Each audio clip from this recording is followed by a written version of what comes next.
Air in the ancient ancestral hall was thick, heavy with the scent of burning red candles.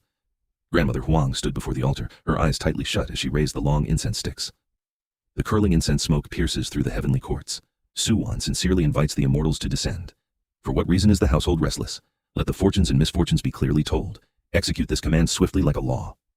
With a sharp thud, she thrust the incense into the burner. Instantly, a dark mist crept across the floorboards, and the massive twisted shadow of a serpent writhing against the wall appeared. When Huang snapped her eyes open, they were stark white. A ghastly grin stretched across her wrinkled face.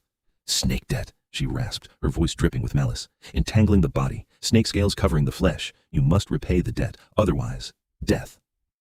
Grandmother Su fell to her knees, trembling. "Great immortal, how should this debt be repaid?" The possessed woman laughed wildly.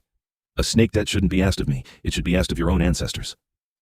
With a violent jolt, the spirit left her. Huang gasped for air, turning back to the terrified family. The Su family must repay the debt. For a snake debt, we must ask the Chang immortal, the serpent spirit. Huang scattered a handful of incense ash across the wooden altar. As if guided by an invisible hand, the ash slowly shifted, forming two chilling characters. White Wait. Lord White. Huang's face drained of color. "The serpent spirit ruling this area is ruthless. Prepare yourselves." Young Su Wan stepped forward. "Ask him, Grandmother Huang." Huang pressed her palms together. "By the order of the past masters, we respectfully welcome Lord White. Execute this command swiftly."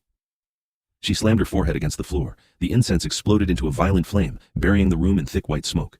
A colossal icy shadow loomed over them, accompanied by a low, deafening hiss. When Huang spoke again, her voice was authoritative, echoing, and completely hollow. "The Su family owes a debt. Today we boldly ask Lord White, how shall this debt be repaid?" From the shadows, the voice of the Serpent King boomed like thunder.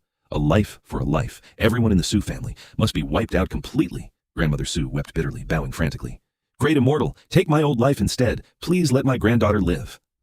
"Grandmother, no," Su Wan cried out, but the entity was unyielding. "Sparing her life is possible, but a life debt must be paid. The deceased in your family shall count as partial compensation. For the rest, she must carry the snake fetus. As many as were killed, that is how many she must birth."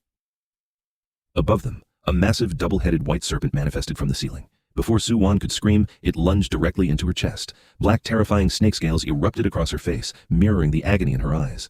With a violent cough, Grandmother Huang collapsed, the spirit finally departing. Grandmother Su sat slumped on the freezing floor, staring at her altered granddaughter in absolute despair. "Lord White," she sobbed, her voice breaking into the empty room. "My granddaughter is already betrothed. This vow cannot be broken. If it is ruined, she won't survive."